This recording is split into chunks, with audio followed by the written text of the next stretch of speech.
Sup, baby girls? We are loaded into the next match of the IEM qualifier. I think something's in my arm. Well, my arm just suddenly feels kind of weird. Doesn't hurt, but all right. All right, boys. All right. Yeah, in the bottom right position of the map, we have the red Protoss player from Shanghai Storm Gaming. He is Pilipili.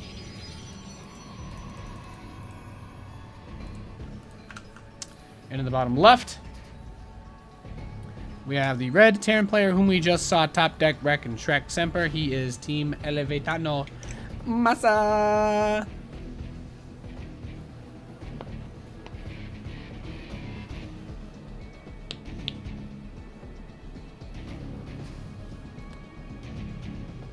I'm doing great, Papyrus in the chat. Hi, man. So, I don't know what to tell you guys. This is StarCraft 2, Legacy of the Void. It's a real-time strategy game that's pretty much based around gathering resources by building an economy at the beginning of the game, and then constructing an army that you can then use to outmaneuver, outposition, and eventually destroy your enemy opponent. Typically, evenly matched players find that they're usually fighting over economic resources while they attempt to build an army that they can finish the game with.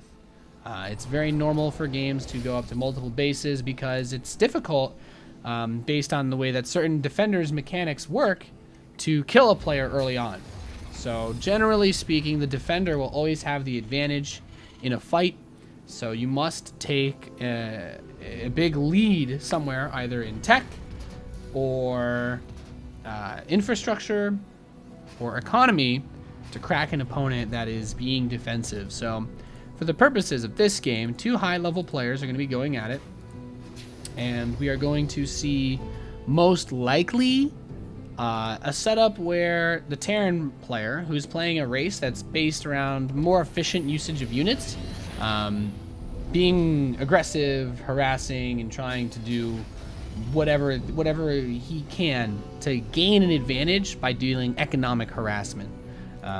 Terran units are in general a lot more cheap than the Protoss units, which is the race of the red player, as we've stated already.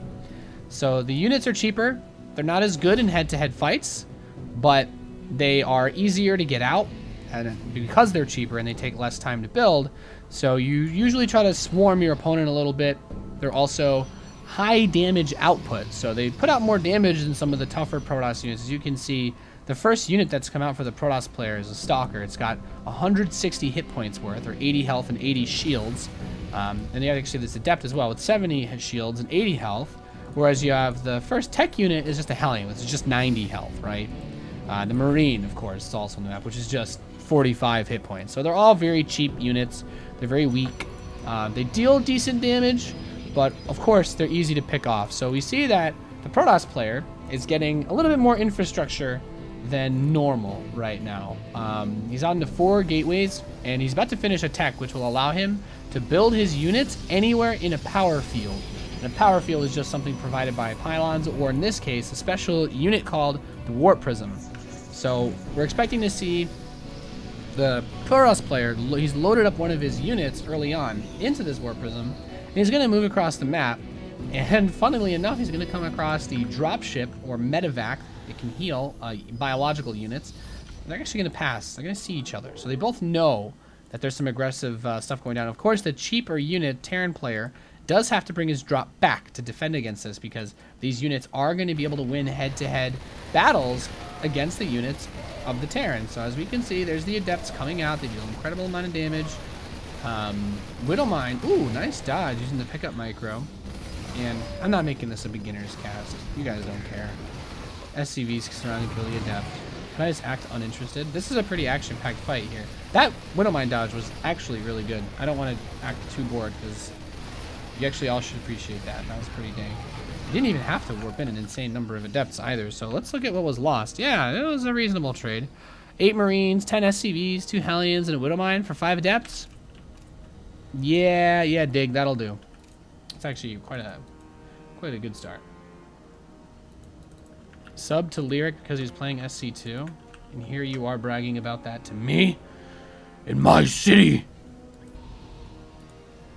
Yeah. Blink's on the way. Third base for Pilipili. So Pilipili's basically like really far ahead. I mean, Masa doesn't even have Stim started. Now he's starting it. But I feel like Pilipili is in a position where he can just do a lot of harass. He can still move around with this Warp Prism. And Masa does not have a lot going for him at the moment. He's got a reasonable force, but that Warp Prism will prevent him from being able to move out anytime soon. I love this micro with the Prism, just doing everything that he can. Prism was on fire there for a second, but they do have fire extinguishers inside of Protoss bases. You may not have known that, but they do. How many hit points does a probe have? 40. 40. Funnily enough, the only area where Terran has more hit points than any other race in anything is workers, because Terran is a race that has to have its workers make buildings. Protoss, you start a building and it finishes on its own. Zerg, a unit turns into a building but finishes on its own. So you can't delay a Protoss or a Zerg building from completing, but you can delay a Terran building from completing, which is why that oftentimes comes up as a potential problem. These 4 depths shade in, they don't really do a whole lot. Break the rocks. That Marine almost killed him. Almost died. Almost died. No. No.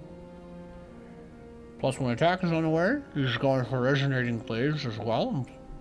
Actually, they're both getting +1. It's going to finish faster for Masa. But just look at the supply, right? Like any bad caster, I can tell you to look at the supply, and you can know that Masa has literally 0 chance of winning this game. Or you can let your memes not be dreams and believe that this is a recoverable game for Masa. Thank you for the 5 sheet, Tal Smooth. And Resonating Glaives, 5 gateways. Beep, bop, bop, little bum. Yep, he's getting a couple extra pylons to support those. So this looks like it's going to be a massive +1 adept shove, a murder push, if you will. I'm kind of wondering which direction he's going to go. Maybe through the bottom. He's got the Immortals, so he can break all the rocks pretty easily. This is a bit of a longer path to take. Viking wants the Prism, though. I think he needs another Prism. That's the problem right now for Pili. If he had the Prism, I'm pretty sure with Resonating Glaives and +1, he just attacks and he wins the game. Use your Select All Army hotkey and go. Just do it. Do it. Do it. My dog's looking at me really weirdly right now. I'm sorry, Florcha. +1 attack's ready. Resonating Glaives is ready. Terran's breaking the rocks. I mean, Masa technically is the one that's behind. He's 2 base. He doesn't have that many SCVs. This push coming from the Terran player is effectively all in, because if he does not deal an insane amount of damage, he will lose this game. And Pilipili doesn't care. He's like, okay, well, if you want to attack me, that's fine, but you must win the game with this attack to win the game, because there's no fallback. There's no transition once you're locked in so hard. I mean, he brought workers. He's building aggressive missile turrets in case of Dank Templar, which is also weird to consider because there's a Raven here, which provides detection as well. So, yeah. The Adepts throwing a little bit of shade, trying to intimidate the Terran army. Warp Prism is going for some counter harass at the same time. Now, nearest warp conduit pylon is here. This is not a warp conduit pylon, so it's not that great. These Adepts, is he just going to go ham? Is he going to go for it?